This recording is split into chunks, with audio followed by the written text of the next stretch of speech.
The gentleman is recognized. I appreciate Ms. Murphy's honest and candid remarks, and I'm sympathetic. Because I bet she would support some of this. I may not support some of the things she supports, but I think it is hurried. I think it is irresponsible. We're talking about the largest tax hike in the history of the United States of America. We're talking about the biggest spending proposal on the heels of $2 billion of a so-called American Rescue Plan, which had some COVID relief and assistance, but the majority of it was bailouts for union pensions and bailouts for states and local districts that were horribly fiscally irresponsible prior to COVID. So I don't think it's too much to ask.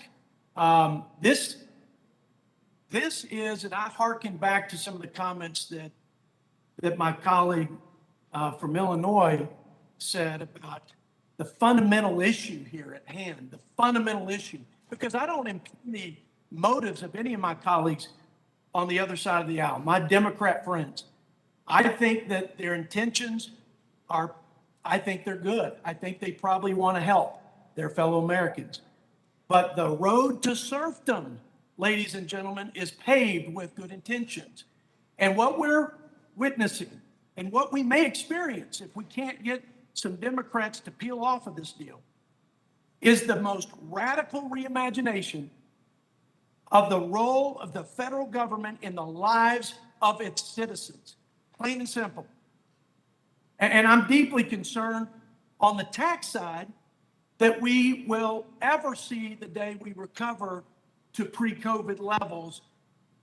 To start, we've already hamstrung the country for the last several months because my colleagues, my Democrat friends on this committee, against the warnings of their Republican colleagues, passed policies that had nothing to do with COVID, but spent so much money, distorted the economy, and now we're dealing with a spike in inflation, which is the everyman tax.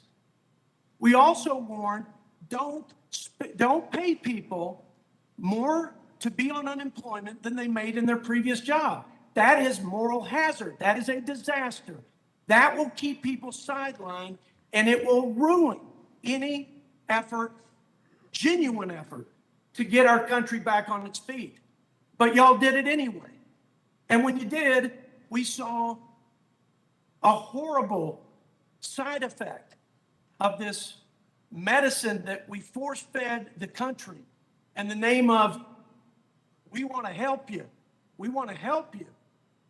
And we've got small businesses who will never come back. They poured their whole life savings into these dreams, but they can't hire employees. They can't pay their bills, and they've had to shutter. And now we're going to put a $3.5 trillion tax on top of that. That's going to be lower wages, folks. It's going to be higher cost, higher inflation.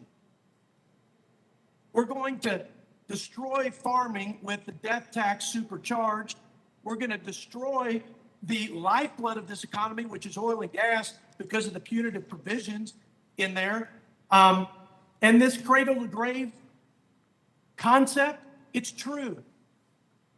Childcare, universal pre-K, universal college, free housing, free health care, free paid medical leave. It ain't free, ladies and gentlemen. It ain't free.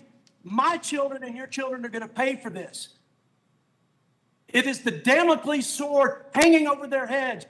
This is the way great nations die. It's not China. It's not the border. It's not the debacle in Afghanistan, the embarrassment of the way that went down. It is the way we implode under the weight of these bad decisions with maybe some good intentions, but this is all going to be paid for on the heads of our children and grandchildren. And I don't have to go over the numbers of the debt and deficit that will be accelerated, exacerbated as a result of these policies. I'll end there, and I appreciate the time. Thank you, Mr. Chairman. I yield back. Thank the gentleman. It's time.